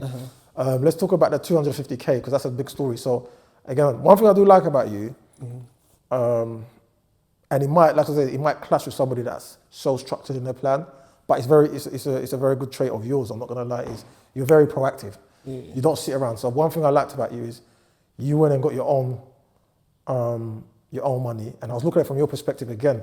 Imagine not having something and you're going to get a 250 bag, like that's $250,000 ticket. That's a lot of money for me. So you've come to him with so you've gone to another label and gone, let's tell the story. Yeah, so they've come, they're just snooping around, whatever, boom. They obviously know I'm connected to Cinch. They're saying, yeah, boom, we'll take EP for this. If you might get my man on the song, boom. Quarter ticket. Them times, a verse from Cinch was gold mine, didn't it? Do you get it? Boom, I'm thinking, I'm rich. Yeah. I'm thinking, understandable. Do you get it? I'm thinking, of course, like, bro, do you get it? So cool. I've gone to him, but this time, because I've been having a conversation, I've gone with, like, now I brought one of my niggas, like, I brought a witness basically to record this. Just so, because the stuff that I go through is like, you would think, like, I'm lying or I'm this or I have. So I brought one of my guys saying, listen, and then it's another guy and him. So I'm explaining it to him, then the guy is just there banging game on his phone, like banging, like not even... Well, not really listen to you. Yeah, like... At this point in the relationship, something's happened. Do you get it? But that's what I'm saying. But it was so weird because you wanted me around. Like, it's like you didn't want me, like, I can't explain it. Like, you wanted me to be there. Yeah. Like, it was like, I don't know, it was weird. It's like, I don't know, maybe it's like you want maybe certain... You might know, okay, Bam's actually, he's good at the music, he knows the music industry, but I might personally not like him. So he's useful in that. So okay, so when you've asked him, you told him about 250K? It's just nah, it was just nah. You said no, but why? You don't just say no like that? Nah, it was like along the lines of like, oh, I got you, don't worry, I got you. It was just nah. That's what I'm saying. Even if he did have me, bro, what am I meant to do is that, like, just like, nah, like, not even, nah, because of this, I got this going on, like. Yeah, that sounds, to be fair, like I said, that's understandable. I think you do deserve, if you've gone yourself, because you're not even asking for a handout, what I will say, again, you do deserve to, like, an explanation. Why no? Yeah. You could be like, Again, like I said, you could be like, no, you know what? Because I'm building up my thing. Once I get the big bag, I got you. Or I sign you. Or the terms and conditions doesn't make. Because remember as well, at that time, the only thing I'll say from his side, because you're his friend, he deserves to give you an explanation. But what I will say from a business side, the value of his verse at that time was so crazy. So he's probably thinking, remember, there's a bidding war for him. He's not trying to give a verse and be contracted on whatever terms they were given to you at that time, because it's not going to be in favour to him, let's be honest. So he's probably looking at it from a business perspective, because he can't put a value on one of his verses right now, because now there's a bidding war. So maybe, but I feel like you're warranted an explanation, because at the end of the day, when someone's got nothing and your brethren has come to you and he can get a quarter ticket, like I just thought, like the explanation is just basic respect. Like you don't need to leak no information. You don't need to tell me. Just say, just respect. Like, you know my situation. Like, it's just approach it with respect. So I just saw, bro, he's on a different altitude. He's same as me, so he's probably thinking the past is the past. So cool, but at the same time, I'm still confused. At the same time, I just don't want to all the way think that, because I might be wrong. So I'm thinking 50-50, all right. So I'm just wobbling, and then that's when I was just like, bro, for my own sake, I have to cut. So it's not like people look at it like they kicked me out or they got tired of me because I was meant to go to Morocco. I've said that. I've called them and said I'm not coming, and showed them What's like, how you feel? Yeah, like I was saying that I'm not coming. Like there's like, do you get? Like just kind of. I don't want to say words because it won't be the exact words, but I just showed them I'm not coming. I'm not on it anymore. And then that's when I did a song. Oh, so you dissed him after that? Yeah, but it wasn't a diss. It wasn't a diss. Even anyone that listens to the song, it's more dissing. It's a diss because I'm saying you left us, but I'm saying it's more like pain. Like you're hurt. Yeah, it's not like me. Do you get it? But you know what? Someone from his perspective, he's thinking. If you're dissing him, that he's thinking, oh. If, for example, he saw something booking, he might be thinking, I was right not to do whatever, because if you're going to diss me, I might have clocked certain traits in you that, you know what I'm saying? But what certain traits? But what about the traits that you showed the whole time? Yeah, but but let me be honest with you, like I said to you, initially, I'm going to be honest with you, and before I done my research, I'm going to be honest with you, at first, I was like, nah, maybe you're entitled, but when I'm actually looking into it from things, like I said, for someone to make you wait for 2 years without a clear plan, it is a bit unfair. Do you get it? Me personally, I'm thinking it's just like trapping on the same block as someone. Yeah. That's it. Like we're both thinking, if he can literally, he has the leverage to put me to a position, high position. If I might not to say I could have been bigger than him, but who knows the possibilities? Like I could said to someone about Cinch, he's gonna be the biggest artist, and they would have looked at me like I'm crazy. So I'm saying it's because I was trapping on the same block as him, like, and using his resources. So I'm using his chef. Yeah. So that's what I'm starting to think. So I don't like. That's and then did you ask him one time in a conversation, like you even asked him for a repost or something like that? Yeah. What did he say when he couldn't repost, didn't he? He was just saying like a repost is worth this much. And what did you think about that? I was just thinking this is watered down. They'll never be, even if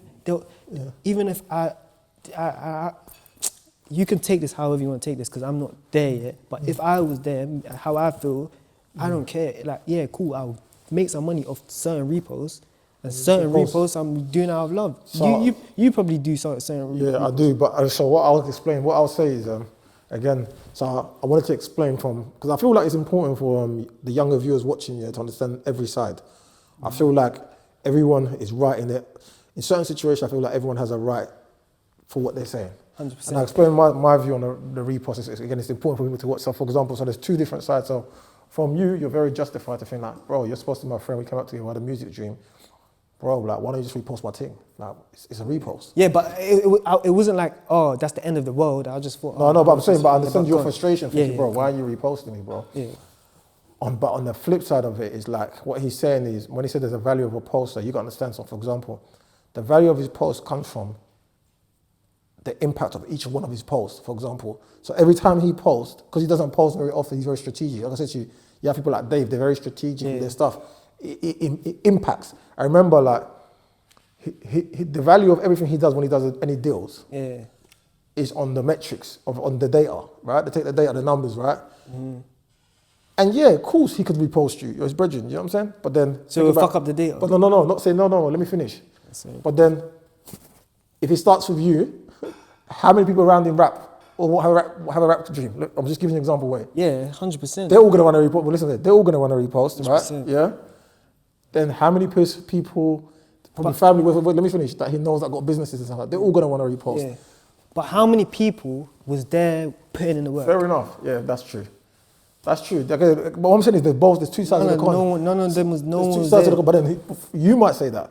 But then what about the next rapper says, they might have gone through some sort of situation and he might have helped him. They might be like, but how many people done that? The point I'm saying is... No, but in music, so it's like, it's music. We put this into the music. I don't care. No, you're right. I'm not saying you're wrong. Yeah. By the way, don't think I'm saying you're wrong. Yeah. I'm just trying to explain it to you from the other side of the coin. No, I'm not saying you're wrong. And I'm saying that he might be like, not for example, your post, for example, might not do as well as whatever post, or someone else's post. Let's just say someone else, another artist's post on this page or whatever. That now, from a brand, for example, that's coming, for example, a brand's coming to do a collaboration with him or whatever, or he's got his own music trying to promote, it might not be as impactful, or they might look at that, for example, they might look at that and think, say for example, he might charge 100 bag, let's just say for a post, a brand, he's got a design, okay, it's 100 bag to wear something, whatever. They're looking at his data. Say he's just stuff now reposting everyone else's stuff, for example. The data now, if everyone else's stuff doesn't perform that well. So you're basically saying you're basically a social influencer at that point, bro. No, I'm explaining. You know, no, I understand. I understand. I don't agree with you. You know, what I'm saying to you, I'm just saying because you know, your friend. You shouldn't put at the same time. Your friend's over the value of money, innit? Yeah, that's what I'm saying, and that's what I'm saying. You can't put money. You can't put, unless the money you're making is to help your friends behind the scene. Unless, look, I'm keeping my value high because I want to charge so much. And the money that I make is to wasn't getting help behind the to scene. support you and my family. I wasn't getting help. So that, by the way, okay, cool. So let's move on from that. So obviously, So then you had a repost situation. So now you're done. What's the last conversation you have with him?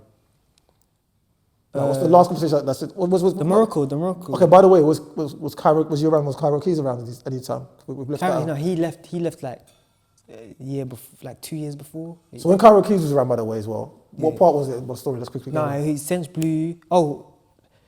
Blue, and then he kind of did his own, like, it was like... But was you around when Cairo Keys was around? Yeah. My older brother was best friends with his older cousin. Cairo Keys' older cousin? Yeah. Okay. So, and then that's... You was locked in. Did you have your own relationship with Cairo Keys? Yeah, but no, we kind of met at the same time. Like, he just came, his older cousin used to just come to my house and chill all the time, smoke, chill, whatever. And then he was like, oh yeah, my guy raps, my little cousin raps. I was like, yeah, I was shooting a video on the day as well. So I was like, I was shooting a video with Kuno, a song called 9 to 5. I was like, yeah, tell him to come. I'm going to Sench's yard anyway. Because Sench lived at, I was with dogs at the time. So I'm saying, I'm going, tell him to come. Then he came, then we went to House of Dogs to shoot my video. So in that video, I'll try and find that video somewhere. It's me, Sench, Kara in it. Okay, so is that the first time you met him? Yeah, that's the first time I met him. And then obviously, we all start building, like I got songs with Kara now from back in the day, but we basically start building like a little music relationship. They got a bit closer than me and him that got close, but it was still like me, Kara, and him to get. So, and then, I don't know what happened in there.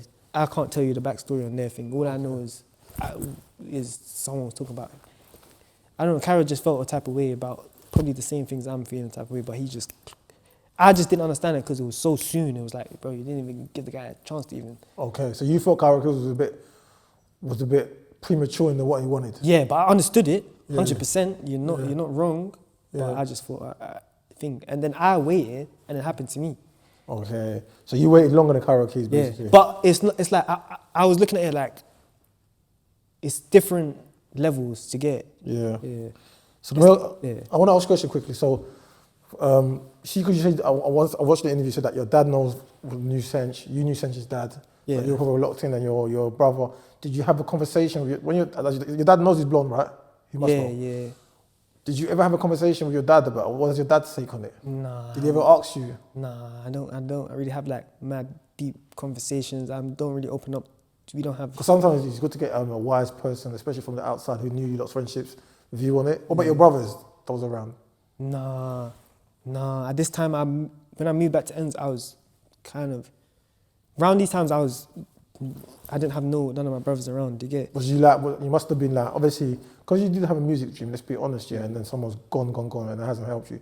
Did you hit like a level of a depression at some point? 100%, yeah. But the thing is, with me, I never noticed it because I've been depressed since a kid. Yeah, that's sad to hear still. Do you get it? Like I've been always like to myself, like. Yeah. So it's not like it's normal. It's like I can function. Yeah. Basically, you're so used to depression or dark feelings that it's normal. Yeah, like you get like someone could die. Like my granddad died. We're all at the funeral. We're waiting out the line like people to go see him. I've literally just gone to KFC to go get chicken, and I've gone back to the line. I'm just eating KFC in the line. Everyone's getting on to me. I'm confused why everyone's getting on to me. Do you get it? And then I was even more confused because my uncle came and he asked me for a chicken. So it's just like, and then that's why I noticed I'm kind of like. What's wrong with KFC at a funeral? Huh? What's wrong with eating KFC at a funeral? No, it's like, I don't know. They were just looking at me like, oh, like you should be sad, like you should be like too sad to eat, like. But this is like not at the like party bit. This is like where you're gonna go see him. Oh, you're mad. Oh, wait, the burial and all that? No, not the burial. The way you go see the dead body. Yeah, the grave and that. No, then you take him to the grave. Oh, yeah. You see him. Yeah, everyone's crying, and I'm literally. I know. So you've got to eat, and you're boxing. Yeah, that's a bit mad still. Do you get it? So, but I'm not. I'm just numb. Like death and that. Like, but I'm just like numb. Like. Yeah. So I got into a depression because of all the confusion and that. But it's just like the show goes on, innit? Like you gotta keep moving. Like, but at the same time, I isolated a lot. So I was isolated because I knew how people think. But because I've got somewhere and it not worked out, I know something else is gonna pop up. Yeah. And it did, like the viral interview. American thing, yeah. Yeah, so I was isolating a lot. Like I just knew people's views, like, oh yeah, you fumbled the bag, censures there doing this, thing. I just thought, let me just isolate myself. So I just started reading more. I was reading already, so I just started reading more into psychology, more into like anything, holy scriptures. Like I read anything, the Quran, Bible, Dead Sea Scrolls. So you're searching things spiritually, deeper. Yeah, anything I can get my hand on, I'll read, and I'll just take the bullshit. I'll leave the bullshit, and I'll take the gems. So I don't look at it as a bad thing. I don't look at it like everything that happens to you happens for you. Yeah, so I'm waiting for the next. Like I just did the interview. I went viral. I was waiting for the dip to go down. Yeah. I kind of now manipulate the dip. I want the dip to happen faster so I can move on to the next thing. Yeah. All right. Cool. So let's move on from that situation. It's unfortunate, but at the end of the day, it's life, innit? Sometimes you start with people and you don't. No, it's great because it's part of the story. Like it makes the story harder. The person, good for him. The biggest, probably one of the biggest artists in the world. Yeah. This is someone I know personally. This is someone I have a story with. It adds to the story. Do you get it? Yeah. It all adds to the story. Are you proud of him? Yeah, 100%. You know where you both came from? Yeah, 100%. Like, it's sick. Like, it's like, obviously, there's certain things I want to say, bro. Don't get distracted by, I understand you have to market thing to make it, but I'm saying you're talented enough to just, But yeah, other than that, bro, anyone doing well, like, it's good for you. It has nothing to, like, I could never hate it, because if you're doing bad, what does that do for me? Yeah. Cool, let's move on, because obviously let's drag on, because we don't want to drag on. So I was watching something you said, about music, so releasing music. You said it costs 5K to release a song. Yeah. And you've seen it. Why? Okay, because there's young artists. Probably, that's like, for me, minimum. Okay, the reason why I want you to do this is there's young aspiring artists watching this. Why does it cost? Explain why you think it costs 5K to release a song. Let's say, all right, cool. That's just my view, so it's not gospel yet. So let's say you shoot a video, a rack, like minimum rack. Obviously, I've shot videos cheaper, but let's say... Would you shoot videos now first, or when you do bare content clips first? Nah, but I was talking like, now it's kind of different, because it's you just pay free bills, you get your content clips, and then do it. Yeah, so it's kind of different. But at the same time, you're still spending money on the marketing. Do you get it? And you're, especially if you're an artist, because say if you're a content creator, it's easier because you can just stay on the algorithm because it's like, how can I say it? You can be more active. Like, it's like, as a musician, to stay on the algorithm, you got to do what the content creators do. But do you get it? But if you were just sticking to music, it would kind of be harder for you to just be constantly on the algorithm. Do you get it? Okay, no one's gonna just they want content. Yeah. They don't want just music. I think it depends on the artist you are, but I hear what Like you're saying. who would you say is But it's big one, they're already big though. big, like big, gone, Well. that's spamming, like doing this, like just spamming TikTok? Oh, no one that's big. Yeah, They do music videos and stuff. yeah. So there's no one. You can't. You're not. You just. You get it. You do that, and then you get to a point where and I need to think Premier League level, and it's not it can't be spamming. Yeah. Because you don't, because every Impact. As I say, every post is supposed to be an impact, isn't it? Do you get it? But you can't do impact if you're posting 30 videos a day. I'm glad you think like that, because I feel like a lot of artists don't understand that.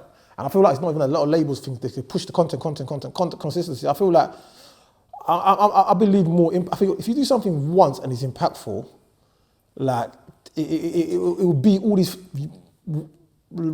pointless 20 videos. Bro, that's what I did. I did one interview. Yeah. I knew, everyone thought it was like a fluke. I knew what angle to hit. I knew America, because of UK, Cinch, everyone's going to just be up thing. No one's going to really give me a thing. I knew, let me go to the source of hip hop. This is where hip hop is. These lot are trying to break America. Let me just go over there before them.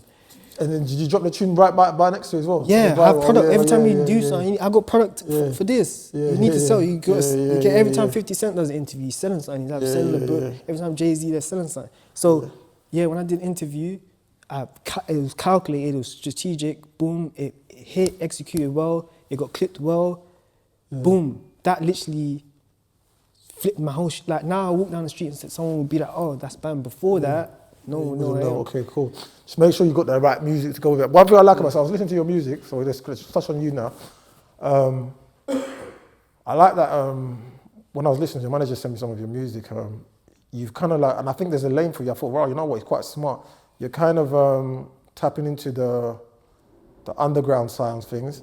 And I like some of the beats you're picking. I think the thing with the underground guys, I don't like all their music, I'm not gonna lie. I like real rap, but what I do prefer with them, I think they go over the real rap stuff, is they understand good beats. I think rap sometimes they don't understand. You see the boring beats, yeah. It's only so far you're gonna go. Like you understand the mainstream stuff, unless you're one of the like Potter's one of the few Champions League, so he can go far doing that. Yeah. But a lot of other people can't, because Potter's just really good at what he does, so he can go far. But most rappers don't understand that. That kind of music, it's just, you limit yourself to such a niche audience. There's not a big market for it. Whereas the underground, one thing about them is their beats. Yeah, the reason why the people that are going far, like SD Kid, for example, SD Kid's pick banging beat. Yeah, 100. Rafe 9. He actually picks banging beat. That's where he goes. That's where he's going as far as he can. And obviously, I see that you're jumping into that. I think it's smart. I think there's a whole different lane for it. And God's actually going to carry. I think there's places where you can collab with people. I don't know if you know about the pages on there. I could show you some of the pages on there. 100%. The pages that are big in that thing, I'll show you after. To market. Lock in with the upcoming artists, because that kind of sound is youthful. I think I can, because there's I can connect the dots with the old and the UK rap. If someone blends it, it will make sense. Yeah. You're not all the way. Crazy emo, and then you're not all the way just drill this. Like if you're in the middle, like what Cinch is, what SD Kid, Cinch, I would say Cinch is the perfect one, because he's that, but at the same time you're gonna see him wearing a crop top. I don't actually Stretch wearing a crop top. But you're gonna see him. You're gonna see you can see his swag is intricate. If you know his dad is like face tats, like the inch, like stylish. Okay, his dad is like drippy, yeah. Yeah, okay. like not like hood stylish, like drippy, like trendy. So you can tell, you can see the way Cinch dresses. He just mixes the two and makes that's kind of commercial. So and then another thing I wanted to say, because you said it's like people say, oh, there's not going to be no more stars and that no more because everything's niche. No, I think everyone's just making niche music. There is 100%, because Olivia Dean's a star. Everyone's just bro. And I don't want to spill too much because I'm working on it, man. I'm trying to work on the I studio agree with album. you. Because when you say it's hard, no superstar, everything's fragmented, then Olivia comes. You're not making. She proves all that wrong. You're making niche music. Ray's becoming a superstar, so Ray's proving all that wrong. So I'm the same. I agree with you. I feel like if you're making, like you said, for example, like when Little Durk was coming out, that's, people actually know how people are missing Little Durk. When he was doing that song with J. Cole, that was going number 3 in the charts. But that's a song for everybody. Do you know what I'm saying? When he's doing that song like Morgan Allen or Morgan Wallen, yeah, that one. But that's his most streaming, one of the most. If you go on his streams, that's one of his most streaming songs. That's music that's palatable to everybody. The problem with the Mandem, they just want to make songs with Mandem, and that's gonna stick. So when people say to me, "Oh, there's no money in music," I'm saying, "Bro, SD Kid just sang for 30 million." Bro. That's what I'm saying. There's no money in the music you're making. And I get it, because like as a black young man or thing, you're not really allowed to like. You get pushed, like you can't do anything outside the box. Yeah. That's why the 3 biggest artists is Fake Mink, Central C, SD Kid. They're all white because they like. If I try to do like I'm brave. I don't give a fuck. But if I really try to do like a ballad and take it to the block and be like, listen to this, they're gonna look at me like I'm got psychosis. But I think you can do. I think you get pulled back in, and I'm not blaming it. It's just how it's I think just especially English fans. English fans, English fans. That J. Cole, that J. Cole and Little Durk song. Yeah. If a street rapper done that in the UK, he'll get ridiculed. But you see how J. Cole gets away with it in America, with all the kids singing in the hook. Yeah. UK, just UK are very. I don't think UK is like a hip hop country. Okay. I don't think it's not. No, it's more like a dance. Electronic dance. Yeah. UK is not actually. If you actually study it, it's ballads. Yeah. Like the Adele, Ed Sheeran is very ballady. It's very electronic dance. If you actually study, that's why, even, for example, when Garage, even So Solid and that went for, it's because there's an element of dance to it. It's up the tempo, bumpy, jumpy beats, obviously. So, yeah. So that's what I'm saying. That's what I believe I can break America with the right push. I believe I can break America because I have God willing, my brother. Always think big, bro. Yeah, because I know I'm more hip hop. Yeah. Do you get? Yeah. Like I know, okay, you can't do this and you can do this. This works on the charts. That don't work on the charts. Do you get? Like, I think I could break. Like people, not to try and pop his thing down, but people try to say Cinch hasn't broke America yet. Yeah, he hasn't. To get a top 10 album, he hasn't. Okay, he's not a mainstream. He's not one of the mainstream headliners. No, you're not. Like if I go to fucking. No, but he's known. But he hasn't. He's broken more than most rappers. 100%. But Tiny Temple sold more than him. No. One single, not albums and stuff like that. One single, and it was on WWE WrestleMania. Tiny Temple got a top 10 single. I know, but what I'm saying is it was because it was on WrestleMania. There's context to it. It was on WrestleMania. Long time wrestling, massive. Like I'm not trying to put down Tiny Temple. Tiny Temple, for example, in terms of England, I don't think maybe Storms you could chat to Tiny Temple's success as a top, yeah? But if we're talking about worldwide, Central C, and I studied this differently, no one ain't trying to say what Central C's achieved. I don't think people just exaggerate how he's broken America. Yes, he can't do arena tours in America. So let's not say he's broken America like that. He can't go and do arena tours all over America, no. But he's a known rapper in America. 100%, but he's just the bridge. Yeah. And then niggas got to walk over the bridge. Yeah. I don't think he's... He could have. I think he could have, he could have. The right music. And that's what I'm saying. If he knew hip hop and if he literally knew hip hop, you know, okay, cool. History repeats itself. You know, all right, cool. I'm here. I gotta do this. But you know what? Let's not talk. I want to hear the music here. But yeah, I want you to show us one of the tunes before we wrap up in it. Yeah, and we've got a guest. One of your guests is gonna come through, my boy. Play the tune. 1 second. I want you to play me one of your tunes still. And this is like, we get the exclusive, innit? Yeah. This is like different. Like with this, I wanted people like, you know how hip hop used to be back in the day, when it probably was first starting, Yeah. To the grown ups, they're probably listening. They're saying, turn off this record. Like this is just hippity hoppy, or this or like even like I want people to be like, what the fuck is this? Like oh, I can't play this around the man or. Do you get it? Yeah, all right, I want you to show me this. All right, we're going to show one of your songs. Let me see what he's saying. Go in. Yeah. Let the work do the talking, innit? You know what I'm saying? Let's see the tune go. When I'm feeling it, I hope your girlfriend feeling me too. I'ma fuck a real good right next to you. Nothing for a pain, bitches all around me, I don't even know your names. My car so day, I don't even feel no shame. This not my new addiction, baby.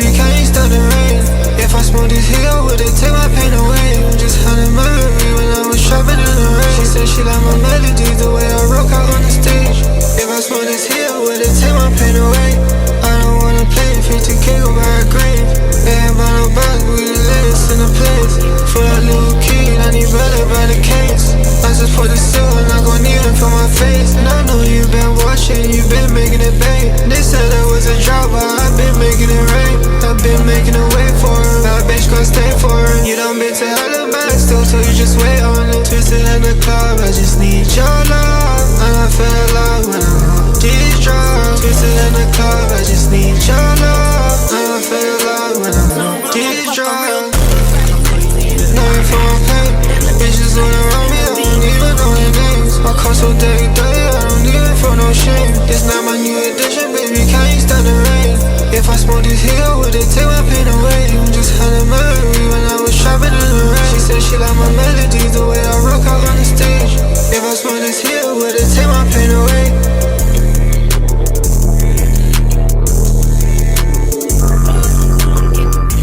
Okay, I hear it. So I hear it. I see what you're targeting there. So you're targeting what, them underground? Yeah, with a bit of wave, innit? Yeah, it's the new sound, innit? But just adding my little. But you're trying to bring your flavour to it. I hear it, my boy. All right, boy. So when's the project all that coming out? I'm dropping a tape on the 23rd called Bambino Ep2. Yeah. Just trying to like relate to the times. Like that's what's going on with everyone. Okay. Yeah. Everyone's addicted to like dope. Like you get internet and shit. Yeah. So it's more. There's rap songs, just straight rap. There's R&B songs. There's rage songs. And I got like one dance song in there, like a chill dance song. Okay, cool. All right, my boy. So the 23rd, gonna push that. Anything else you want to plug quick before we go? Look out for a video coming to a song called I Got Another Memory. That's due to go off. But yeah, just tape. Just trust me. I've been working on it for like a year. So yeah, like that's what we should like. All right, my boy. Anyway, I hope things work out for you. And at the end of the day, remember, bro, like you said, it's just part of the story, innit? Yeah, you know what I mean? Make your story greater. Yeah. Keep pushing. I mean, I'm sure when you see Carol Keys, that could be an inspiration. Yeah, 100%. Yeah. You know what I mean? And definitely don't be bitter. And I don't get that from you. Don't be bitter. No. You know what I mean? Wish everyone the best and then cut through and just do your thing, innit? At the end of the day, when God says yeah, nobody else can say no. You know what I mean? Literally. If it's meant for me, it'll be for me. If not, life goes on, innit? Like, yeah. I respect that. I respect it, man. Anyway, my brother, say no more. Done no. Appreciate Respect. it, bro. Done no. Respect. Appreciate it.